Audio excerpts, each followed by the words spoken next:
Hello, good morning dear students. मैं Rambabu Verma Sant Kripal senior secondary school की online classes में आपका हार्दिक अभिनंदन करता हूं। डियर स्टूडेंट्स, जैसा कि आप लोगों को पता है कि अपना जो चैप्टर चल रहा है मानव तंत्र, इस मानव तंत्र में मैंने 5 पार्ट करा दिए हैं। 6वां पार्ट रिप्रोडक्शन सिस्टम यानी कि जनन तंत्र शुरू कराने जा रहा हूं इस लेक्चर के अंतर्गत। डियर स्टूडेंट्स, इस लेक्चर के आधार पर हम देखेंगे कि जनन तंत्र और जनन की प्रक्रियाएं क्या होती है। ये जीवों का एक विशेष लक्षण होता है, यानी कि सजीवता।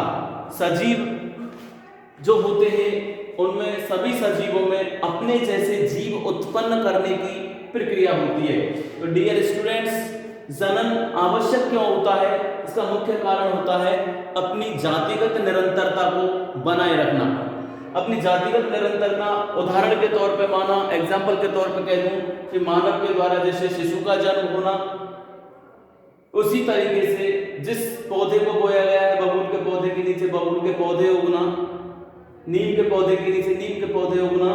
तो ये जो प्रक्रिया है, जिस बीज को, जिस पौधे के बीज को या जिस बीज को बोया गया उसके द्वारा उसी तरीके की जैविक संतति प्राप्त की जाती है। जनन जीवों का एक प्रमुख लक्षण होता है। डियर स्टूडेंट्स, जनन क्या है या जनन किसे कहते हैं? तो इसमें हम देखेंगे जीवों द्वारा अपनी जातिगत निरंतरता को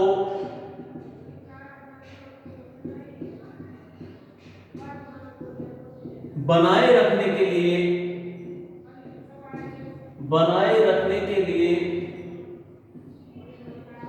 अपने जैसे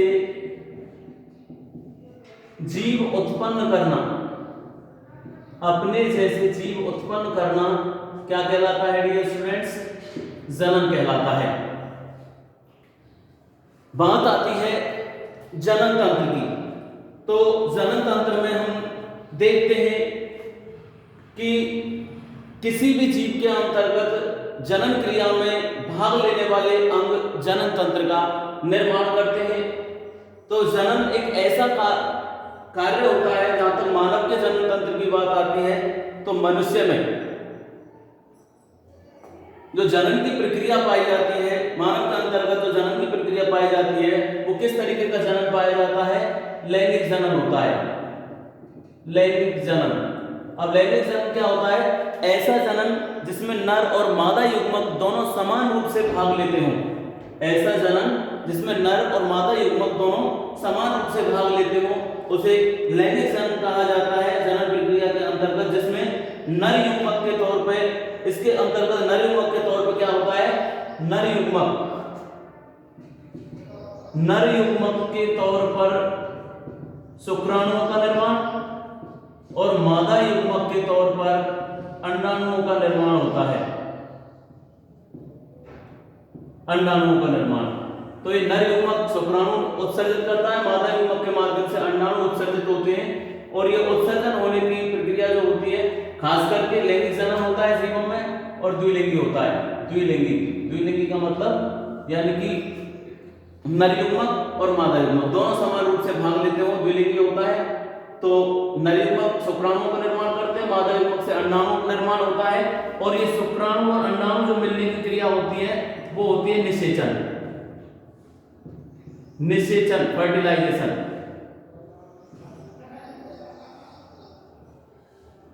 ये क्रिया पाई जाती है फर्टिलाइजेशन की। तो शुक्राणु तथा अंडाणु के निषेचन से युग्मनज का निर्माण होता है और युग्मनज का निर्माण होने के उपरांत डियर स्टूडेंट्स नए जीव का निर्माण होता है। लैंगिक जनन के लिए जो उत्तरदायी जो कारक होते हैं वो होते हैं हार्मोन। लैंगिक जनन के लिए उत्तरदायी कारक कौन से होते हैं? हार्मोन होते हैं। और ये हार्मोन जनन कोशिकाओं के लिए विशेष एक निश्चित आयु के दौरान ये हार्मोन सक्रिय होते हैं, जिसे हम यौवनारंभ कहते हैं या प्यूबर्टी काल कहा जाता है। यानी कि यौवनारंभ के समय लैंगिक जनन के लिए जो उत्तरदायी जो कारक होते हैं उनमें कौन सा कारक होता है? गौण लैंगिक लक्षण आते हैं, गौण लैंगिक लक्षण।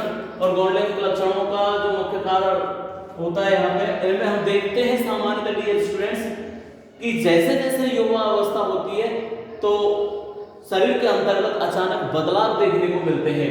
खास करके जैसे गौण लैंगिक लक्षणों की बात की जाए तो जो परिवर्तन आते हैं गौण लैंगिक लक्षण, ये वे लक्षण होते हैं जो युवा अवस्था के दौरान शरीर में उत्पन्न होते हैं, मानव के शरीर में उत्पन्न होते हैं, चाहे वो लड़की है या लड़का है। ऐसी कंडीशन में लड़कियों में ये जो काल होता है वो 12 से 14 वर्ष की आयु का होता है, 12 से 14 वर्ष की आयु का होता है। और लड़कों में इसका जो प्यूबर्टी काल होता है वो 13 से 15 वर्ष की आयु का होता है। तो डियर स्टूडेंट्स, और पूर्ण परिपक्वता जो जन्म की आती है वो आती है 18 से 19 वर्ष की आयु में। तो एक बार फिर पीछे से बैक करके ला रहा हूं, जन्म क्या है और क्यों आवश्यक होता है। तो जन्म अपने जैसे जीव उत्पन्न करने की प्रक्रिया होती है और अपनी जातिगत निरंतरता को बनाए रखने के लिए आवश्यक होता है। दूसरा है जन्म तंत्र, जन्म क्रिया में भाग लेने वाले अंग जन्म तंत्र कहलाते हैं। जन्म तंत्र के बाद में ये जो जन्म की जो प्रक्रिया होती है, मनुष्य के अंतर्गत हम मानव में जन्म तंत्र पढ़ेंगे तो मानव में जो जनन होता है वो लैंगिक जनन होता है, द्विलिंगी रूप से होता है। इसमें नर जनन या नर युग्मक के रूप में शुक्राणु भाग लेते हैं, मादा युग्मक के रूप में अंडाणु भाग लेते हैं। इनमें निषेचन की क्रिया होती है, फर्टिलाइजेशन, और उससे किसका निर्माण होगा, युग्मनज का निर्माण होता है। युग्मनज, निषेचन क्रिया होने के उपरांत डियर स्टूडेंट्स युग्मनज का निर्माण होता है। अब इन सब के लिए जन्म क्रिया के लिए जो उत्तरदायी होता है वो जीवों की पूर्ण परिपक्वता होती है।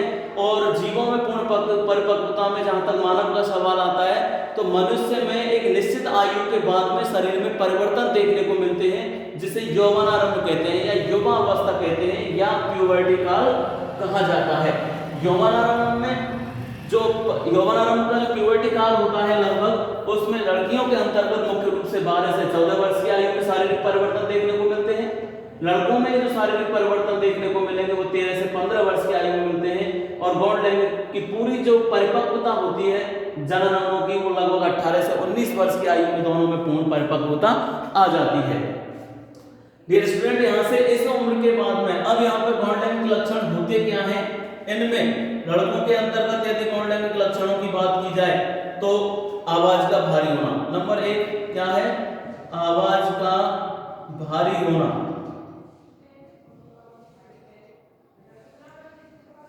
नंबर 2 त्वचा का तेलीय होना, त्वचा का तेलीय होना। तीसरा दाढ़ी मूंछों का आना।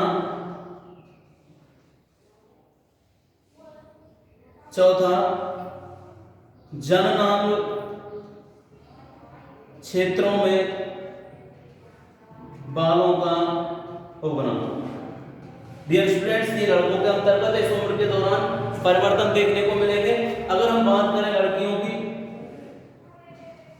तो लड़कियों में जो परिवर्तन देखने को मिलते हैं इनमें आवाज का पतली होना, यानी पतली आवाज होती है। स्तनों का विकास होना, स्तनों का विकास होना। त्वचा का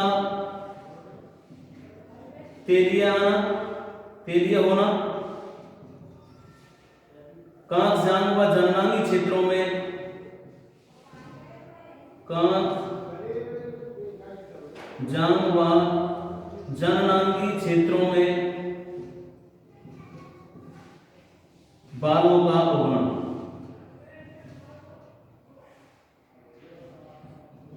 तो ये हमने अब प्रश्न पूछ लिया जाता है कि गौण लैंगिक लक्षण क्या होते हैं और गौण लैंगिक लक्षण लड़कों में और लड़कियों में कौन कौन से होते हैं। तो गौण लैंगिक लक्षण वे लक्षण होते हैं जो लड़के और लड़कियों में युवा अवस्था के दौरान उत्पन्न होते हैं। इनकी एक निश्चित आयु होती है। लड़कियों के अंतर्गत ये उम्र 12 से 14 वर्ष की होती है, लड़कों के अंतर्गत ये उम्र 13 से 15 वर्ष की होती है। और जनन परिपक्वता जो होती है वो पूरी लगभग 18 से 19 वर्ष के पूर्व में हो जाती है। इनमें गौणलिंग लक्षणों की बात करें तो लड़कों के अंतर्गत गौणलिंग लक्षणों में आवाज का भारी होना, त्वचा का तेलीय होना, दाढ़ी मूंछों का आना, जननांगी क्षेत्रों में बालों का उगना। ठीक उसी तरीके से परिवर्तन यहाँ लड़कियों में भी देखने को मिलते हैं। इनमें इनकी आवाज का पतली होना, स्तनों का विकास होना, त्वचा का तेलीय होना, कान व जननांगी क्षेत्रों में बालों का उगना। तो ये गौणलिंग लक्षण दिखाई देते हैं। इनके अंतर्गत लगभग ये जो प्रक्रिया होती है, इस प्रक्रिया में लैंगिक परिपक्वता के लिए सभी उत्तरदायी होते हैं। और यौवनारंभ मानव में जो नर के लिए उत्तरदायी जो हार्मोन होता है, अब इस क्रिया में यहाँ पे गौणलिंग लक्षणों में हार्मोनिक विकास होना शुरू हो जाता है। हार्मोनिक विकास शुरू होना हो जाता है, यानी हार्मोन प्रेरित होते हैं इस उम्र के दौरान। और इस उम्र के दौरान मानव में नर में कौन सा हार्मोन विकसित होता है? टेस्टोस्टेरोन। जनन हार्मोन है ये टेस्टोस्टेरोन। और मादा में एस्ट्रोजन। मादा में एस्ट्रोजन व प्रोजेस्टेरोन। मादा में एस्ट्रोजन व प्रोजेस्टेरोन हार्मोन सक्रिय होते हैं। नर में अब यहाँ पे प्रश्न बनता है कि जनन हार्मोन, नर और मादा में जनन हार्मोन कौन से होते हैं? तो टेस्टोस्टेरोन नर में होता है और मादा में एस्ट्रोजन व प्रोजेस्टेरोन होता है। ये हार्मोन ही गौणलिंग लक्षणों के लिए उत्तरदायी होते हैं। ये किसके लिए उत्तरदायी होते हैं? गौण लैंगिक लक्षणों के लिए उत्तरदायी हार्मोन है ये, के लिए ये उत्तरदायी होते हैं। इनमें ये प्रमुख रूप से इनको हम लिंग हार्मोन भी कहते हैं। इनको हम क्या कह सकते हैं? लिंग हार्मोन।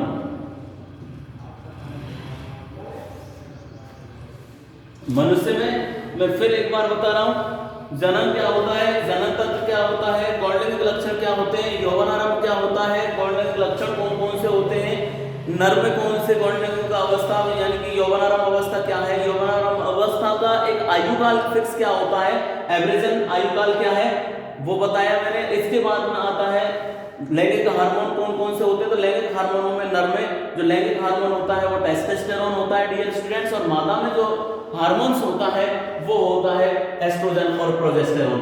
इन हार्मोनों में इनका जो मुख्य कारण होता है वो गौणलिंग लक्षणों के लिए उत्तरदायी होता है। जैसे ये शरीर में हार्मोन प्रेरित होते हैं वैसे वैसे ये गौणलिंग लक्षण सक्रिय होना शुरू हो जाते हैं और इससे शारीरिक परिवर्तन आना शुरू हो जाता है।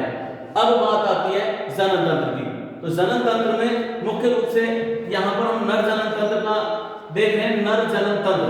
और नर जनन तंत्र की बात करें तो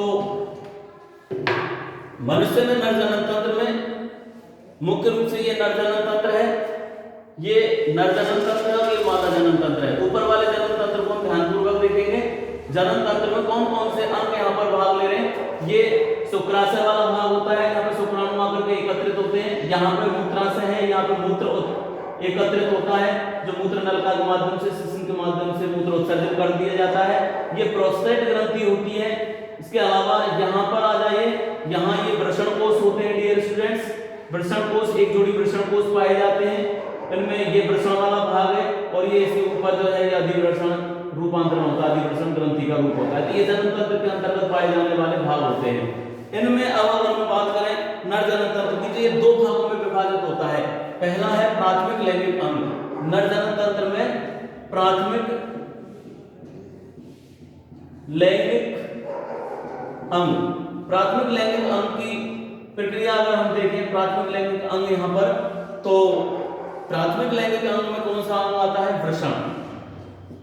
वृषण और वृषण का जो कार्य होता है ये दो तरीके से, दो भागों में विभाजन का कार्य करता है। एक भाग में करता है इसका शुक्राणु का निर्माण करना।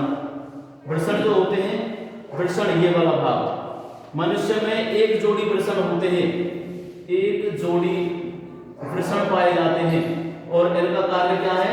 शुक्राणुओं का निर्माण करना। डियर स्टूडेंट, ये शुक्राणुओं का निर्माण करते हैं। ये शुक्राणु जो होते हैं इनके साथ में ये जनन क्रिया के लिए उत्तरदायी कारक होते हैं, जिन पर जीन संवर्धन होके जाता है पैतृक पीढ़ी से।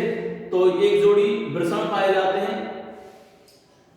तो ये प्राथमिक लैंगिक अंग जो होते हैं ये वे अंग छोटे वे अंग छोटे होते हैं या तो लैंगिक कोशिकाओं का युग्मकों का निर्माण करते हैं, साथ ही कुछ हार्मोन का भी निष्कासन होता है।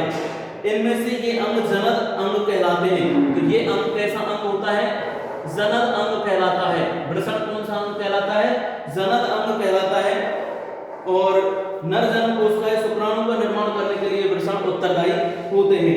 यह उदर गुहा के बाहर वृषण कोश में स्थित होते हैं। ये जो बाहर है उदर गुहा यानी पेट वाला हिस्सा, इस पेट वाले हिस्से के ये उदर वाला भाग है इसका, इस पेट वाले हिस्से के ठीक बाहर की ओर, ये बाहर की ओर वृषण कोश स्थित होते हैं, वृषण स्थित होते हैं, वृषण कोश में उपस्थित होते हैं, वृषण कोश में उपस्थित होते हैं। वृषण के दो भाग होते हैं। प्रथम तो करता है इसमें शुक्राणु का निर्माण, वृषण का पहला भाग तो करता है शुक्राणु का निर्माण, और दूसरा अंतःस्रावी ग्रंथि के तौर पर कार्य करता है, जिससे कौन सा हार्मोन निष्कासित होता है? Testosterone hormone. ये जनन हार्मोन है जो जनन क्रिया के लिए उत्तरदायी होता है। तो वृषण प्राथमिक लैंगिक अंग, नर जनन तंत्र को दो भागों में बांटा जाता है, प्राथमिक लैंगिक अंग और द्वितीयक लैंगिक अंग। प्राथमिक लैंगिक अंग में आता है वृषण। वृषण उदर गुहा के बाहर की ओर स्थित होता है बेटा, और ये शुक्राणु का निर्माण करता है, और दूसरा अंतःस्रावी ग्रंथि के तौर पर कार्य करता है। द्वितीयक लैंगिक अंगों की यदि बात की जाए तो द्वितीयक लैंगिक अंगों में हम देखते हैं पहला जो लैंगिक अंग आता है द्वितीयक लैंगिक अंगों में, इनमें आता है वृषण कोश। पहला है इसमें वृषण कोश। द्वितीयक लैंगिक अंग जनन तंत्र में प्राथमिक लैंगिक अंगों के अलावा द्वितीयक लैंगिक अंग भी पाए जाते हैं, और वृषण कोश। अब वृषण कोश का कार्य क्या होता है? ये वृषण कोश वाला जो भाग है इसमें वृषण उपस्थित होते हैं। डियर स्टूडेंट, वृषण कोश में वृषण उपस्थित होते हैं।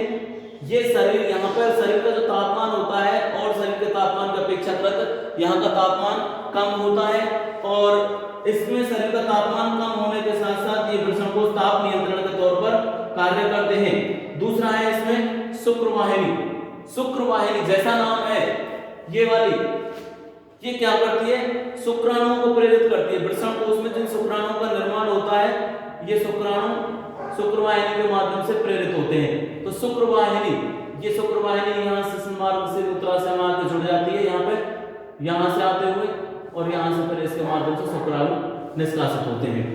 तो दूसरा जो लैंगिक संघनन अंग आता है वो है शुक्रवाहिनी, और शुक्रवाहिनी का कार्य होता है शुक्राणुओं को प्रवाहित करने का। वाहिनी यानी कि वाहन की तरह, यानी ले जाने वाली। तो शुक्राणु शुक्राशय तक पहुंचाने के लिए शुक्रवाहिनी की सहायता लेते हैं। तो शुक्रवाहिनी का जो मूल कार्य होता है वो शुक्राशय तक पहुंचाने का होता है। तो ये क्या करती है शुक्रवाहिनी? शुक्रवाहिनी ये शुक्राणुओं को कहां पहुंचाती है? वृषण कोश से शुक्राशय तक पहुंचाने का कार्य करते हैं। यहाँ पर शुक्राणु स्थित होते हैं, शुक्राशय तक पहुंचाने का कार्य करती है। इसके अलावा तीसरा, ये संयुक्त नलिका शुक्रवाहिनी जो होती है ये मूत्र नलिका के साथ एक संयुक्त नलिका बनाती है।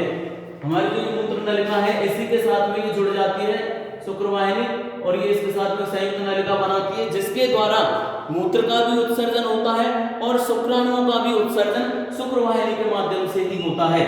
तो ये एक संयुक्त नलिका का कार्य करती है। इनके बाद में आता है शुक्राशय, और शुक्राशय जैसा कि नाम है शुक्राशय, शुक्राशय नाम से शुक्र, शुक्र का मतलब शुक्राणु, और आश्रय का मतलब होता है का आश्रय स्थल, शुक्राणु का आश्रय स्थल। तो ये शुक्राणु यहाँ पे आकर के एकत्रित हो जाते हैं शुक्राशय के अंतर्गत। शुक्राशय एक तरल पदार्थ का निर्माण करता है। इसका जो है शुक्राशय का जो कार्य होता है ये एक तरल पदार्थ का निर्माण करता है, तरल पदार्थ का निर्माण करता है, जिस तरल पदार्थ को क्या कहते हैं? वीर्य कहा जाता है, वीर्य या सीमन, वीर्य या सीमन कहा जाता है। तो डियर स्टूडेंट्स, शुक्राशय अपना तीसरा जनन अंग है नर जनन तंत्र का। शुक्राशय का कार्य होता है शुक्राणुओं को आश्रय प्रदान करना। यहाँ पर शुक्राणु शुक्रवाहिका के द्वारा शुक्राणु आकर के एकत्रित हो जाते हैं। उसके अलावा यहाँ इसका तरल पदार्थ का निर्माण करने का कार्य करती है, जिसको वीर्य या जिसके कारण ये जो वीर्य तरल पदार्थ होता है इसमें शुक्राणु तैर करके मादा गर्भाशय की ओर जाते हैं। इनके बाद में आती है प्रोस्टेट ग्रंथि, और ये जो ग्रंथि होती है इसका जो आकार होता है वो अखरोट के आकार का होता है, अखरोट के समान, आकार की होती है प्रोस्टेट ग्रंथि। इसका आकार डियर स्टूडेंट कैसा होता है? अखरोट के आकार के समान होता है और यह बहिःस्रावी ग्रंथि है और तरल पदार्थ का उत्स्रावन करती है। ये बहिःस्रावी ग्रंथि है और ये एक तरल पदार्थ का निष्कासन करती है डियर स्टूडेंट्स। तो ये एक तरल पदार्थ का निष्कासन करती है शुक्राणु को गति प्रदान करने के बाद में। इसके बाद में आता है मूत्र मार्ग और मूत्र मार्ग जो होता है ये एक पेशीय नलिका होती है जो शिश्न में आके मूत्राशय से जुड़ती है। तो ये मूत्र मार्ग होता है।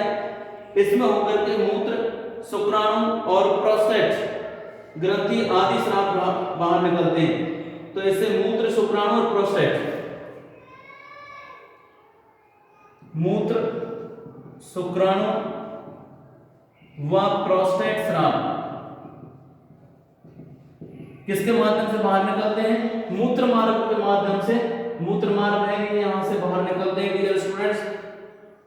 यह नलिका शिश्न से जाकर के शिश्न में गुजरती है और मूत्रजनन छिद्र द्वारा बाहर निकलती है। अगला है एट लास्ट शिश्न।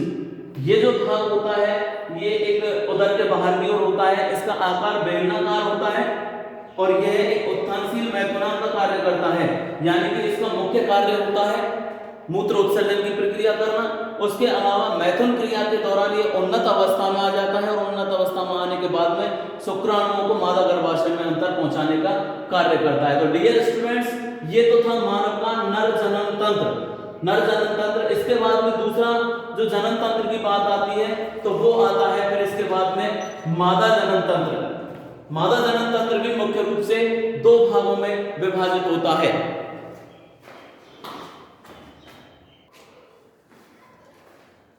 बात आती है दूसरी डियर स्टूडेंट्स मादा जनन तंत्र की। तो मादा जनन तंत्र को भी जिस तरीके से हमने नर जनन तंत्र को दो भागों में विभाजित किया, ठीक उसी तरीके से डियर स्टूडेंट मादा जनन अंग भी दो भागों में विभाजित होता है। और दो भागों में विभाजन में पहला प्राथमिक लैंगिक अंग के तौर पर और दूसरा द्वितीयक लैंगिक अंग के तौर पर। प्राथमिक लैंगिक अंग की बात की जाए तो प्राथमिक लैंगिक अंग के रूप में एक जोड़ी अंडाशय पाए जाते हैं और अंडाशय जो होते हैं इनका मुख्य कार्य दो कार्य होते हैं इनके, और इन दोनों कार्यों में पहला कार्य होता है अंडाशय का अंडाणुओं का निर्माण करना। ये वाला भाग ये अंडाणुओं का निर्माण करता है और दूसरा भाग है अंतःस्रावी ग्रंथि के तौर पर हार्मोनों का निर्माण करना। तो मादा के अंतर्गत जो जनन हार्मोन होते हैं उनका निर्माण अंडाशय के माध्यम से होता है और ये जो हार्मोन होते हैं वो डियर स्टूडेंट होते हैं एस्ट्रोजन व प्रोजेस्टेरोन। ये दोनों हार्मोन लैंगिक जनन के लिए भी उत्तरदायी होते हैं तथा अंडाशय वाला जो भाग होता है डियर स्टूडेंट्स ये उदरगुहा में वृक्कों के नीचे उदरगुहा ये यहाँ पे किडनी वाला भाग होता है। इस किडनी वाले भाग के ठीक नीचे उदरगुहा में वृक्कों के नीचे श्रोणि भाग वाले यानी पेल्विस वाला जो भाग होता है उसमें गर्भाशय के दोनों ओर स्थित होते हैं। यानी ये जो गर्भाशय वाला भाग है इसके दोनों ओर यहाँ पे एक इधर और एक इधर दोनों ओर अंडाशय स्थित होते हैं। दोनों ओर अंडाशय स्थित होते हैं। ये अंडाशय जो होते हैं इनमें पुटिकाओं का निर्माण होता है। छोटी छोटी एक पुटिकाएं बनती हैं और इन पुटिकाओं के माध्यम से अंडाणुओं का निर्माण करती हैं। ये अंडाणु जो होते हैं ये अंडाणु अंडाशय से निकलकर अन्नवाहिनी में होते हुए अंडाशय जो होते हैं यहाँ से अन्नवाहिनी में होते हुए और मादा के गर्भाशय वाले भाग में चले जाते हैं जहां पर भ्रूण का रोपण होता है। द्वितीयक लैंगिक अंग की यदि बात की जाए डियर स्टूडेंट तो द्वितीयक लैंगिक अंग के तौर पर मादा जनन तंत्र में पहला जो भाग है अंडवाहिनी, जैसा इसका नाम है अंडवाहिनी यानी अंडों को ले जाने वाली अंडवाहिनी जो होती है ये कुंडलित नलिकाकार अंग होता है। यानी हल्की सी अंडवाहिनी क्या होती है मुड़ी हुई होती है ये ऐसे कुंडलित रूप में इस तरीके से। तो ये अंडवाहिनी वाला भाग है जो ये कैसा है मुड़ित रूप में है, कुंडलित रूप में मुड़ी हुई होती है। और अंडवाहिनी जो होती है ये मुख्य रूप से गर्भाशय तक अंडाणुओं को पहुंचाने का कार्य करती है। इसका लंबाई जो होती है एवरेज वो 10 से 20 सेंटीमीटर के समथिंग होती है, लगभग 10 से 20 सेंटीमीटर की लंबी होती है अंडवाहिनी और ये निषेचन क्रिया के लिए अनुकूल परिस्थितियां तैयार करने का कार्य करती है। दूसरा है गर्भाशय, और गर्भाशय जैसा कि इसमें हम लोग जानते हैं कि गर्भाशय के अंतर्गत भ्रूण का रोपण होकर भ्रूण अपना जो जीवन यापन करता है जन्म लेने से पहले वो गर्भाशय के अंतर्गत ही होता है। तो गर्भाशय उदर के निचले भाग में मूत्र थैली और जो मलाशय होता है इसके मध्य में खोखला मांसल अंग होता है। तो ये जो भाग है ये खोखला मांसल अंग इसका गर्भाशय वाला भाग होता है, जिसके अंतर्गत मादा में भ्रूण का रोपण होता है। गर्भाशय की जो दीवार होती है ऊपर से गर्भाशय कैसा होता है, चौड़ा होता है और नीचे से गर्भाशय सकरा होता है डियर स्टूडेंट्स। तो गर्भाशय के अंतर्गत शुक्राणु निषेचित होने के बाद में अंडे का रोपण हो जाता है। प्लेसेंटा का निर्माण भी इसी होता है, जिसके माध्यम से भ्रूण अपना पोषण प्राप्त करता है। तो गर्भाशय में भ्रूण अपना भ्रूण पोषण किसके माध्यम से प्राप्त करता है, प्लेसेंटा के माध्यम से, प्लेसेंटा के माध्यम से करता है। तीसरा है डियर स्टूडेंट्स योनि, वेजाइना, और ये मूत्राशय और मलाशय के मध्य स्थित करीब 8 से 10 सेंटीमीटर की लंबाई होती है इसकी, 8 से 10 सेंटीमीटर होती है। ये जो भाग है इसकी जो लंबाई हो 8 से 10 सेंटीमीटर वाला भाग होता है। और ये जो भाग होता है मूत्रोत्सर्जन का भी कार्य करता है। उसके अलावा मैथुन क्रिया के लिए जो प्रेरणा जागृत होती है वो इसी भाग में जागृत होती है। मैथुन क्रिया इसी में होती है, मैथुन कक्ष के तौर पर ये कार्य करता है। ये अंग स्त्रियों में रजोधर्म का स्राव भी करता है और प्रसव का मार्ग भी होता है, यानी कि मादा के अंतर्गत रजोधर्म की प्रक्रिया पाई जाती है मंथली पीरियड, और उस रजोधर्म के लिए भी यहीं से प्रेरणा होती है। रजोधर्म यहीं पे होता है, मूत्रोत्सर्जन की प्रक्रिया भी यहीं से होती है और प्रसव का मार्ग भी यहीं से आकर के उत्तरदायी होता है। तथा योनि का जो भाग होता है इस भाग में लैक्टोबैसिलस जीवाणु पाया जाता है। एक तरीके से लैक्टोबैसिलस अम्ल जीवाणु पाए जाते हैं जो अम्ल का निर्माण करते हैं। लैक्टोबैसिलस अम्ल का निर्माण होता है, इसलिए योनि का जो एक कक्षतौर होता है एक तरीके से अम्लीय प्रभाव होता है। कार्बनिक अम्ल के कारण ये एक अम्लीय प्रभाव का कार्य करता है। तो डियर स्टूडेंट ये तो था मानव का पूरा जनन तंत्र। इस जनन तंत्र के बाद में आती है प्रजनन की अवस्थाएं, और प्रजनन की अवस्थाओं में यदि हम देखें तो पहली अवस्था प्रजनन के लिए जो होती है उस पहली अवस्था में आता है युग्मकों का निर्माण या युग्मक जनन। युग्मक जनन की जो प्रक्रिया होती है युग्मक जनन इसमें नर के माध्यम से शुक्राणुओं का निर्माण होता है और मादा के माध्यम से वृषण द्वारा अंडाणुओं में अगुणित युग्मकों का निर्माण होता है। इस विधि को युग्मक जनन कहा जाता है, यानी कि वृषण तथा अंडाशय में अगुणित युग्मकों का निर्माण होता है, जिससे युग्मक जनन कहा जाता है, जिसमें नर युग्मक के माध्यम से शुक्राणुओं का निर्माण होता है और मादा युग्मक के माध्यम से अंडाणुओं का निर्माण होता है। तो ये प्रक्रिया शुक्राणु निर्माण की प्रक्रिया शुक्रजनन कहलाती है और अंडाणु निर्माण की प्रक्रिया अंडजनन कहलाती है। दूसरा है इसमें निषेचन। जब शुक्राणु और अंडाणु का निर्माण हो जाता है तो इन दोनों के बाद में ये जो क्रिया होती है ये क्रिया होती है निषेचन। मादा में उपस्थित अंडाणु मैथुन क्रिया के द्वारा शुक्राणुओं के संपर्क में आते हैं और युग्मकों का निर्माण करते हैं। युग्मकों का निर्माण करने के बाद में छोड़े हुए जो शुक्राणु होते हैं ये युग्मक जनन या संयुग्मन कर युग्मनज का निर्माण करते हैं, यानी कि निषेचन क्रिया में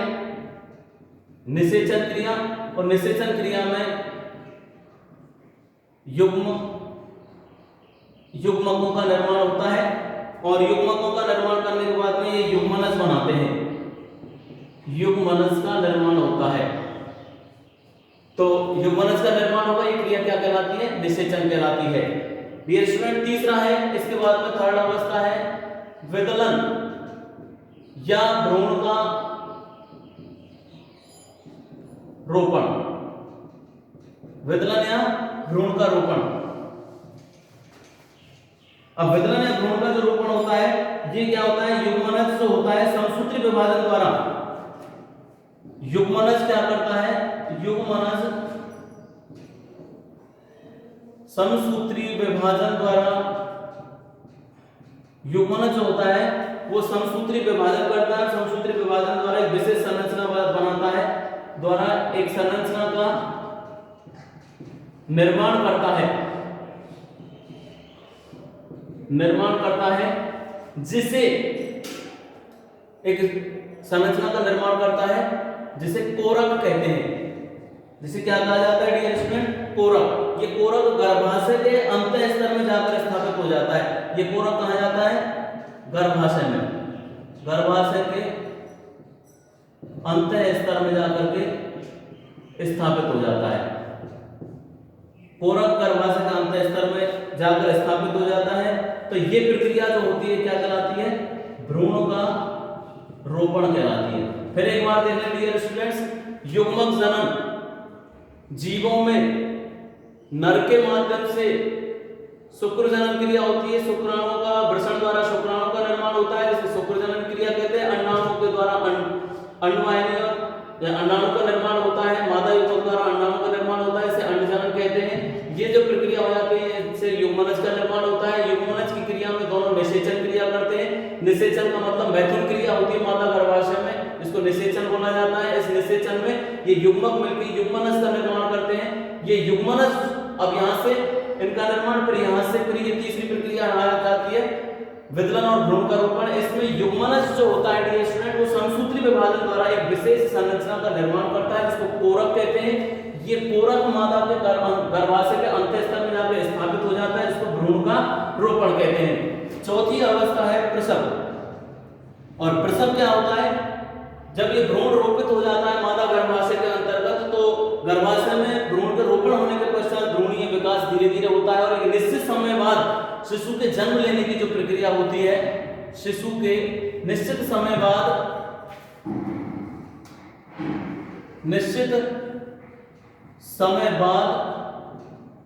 शिशु के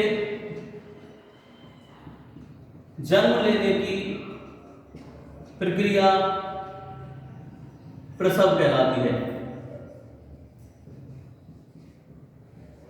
तो ये अपना युग्मक जनन, इनके बाद में ये टोटल अपने प्रजनन की अवस्थाएं हो गई हैं।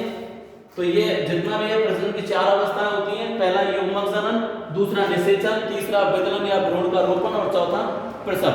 डियर स्टूडेंट्स, अपने चैप्टर का मानव तंत्र का ये जो मैंने टॉपिक कराया है जनन तंत्र, आशा करता हूं आपको समझ में आ गया होगा। और डियर स्टूडेंट्स, घर पर रहें, सुरक्षित रहें। आगे का कल जो मैं शुरू कराऊंगा वो होगा तंत्रिका एवं अंतःस्रावी ग्रंथियां। धन्यवाद।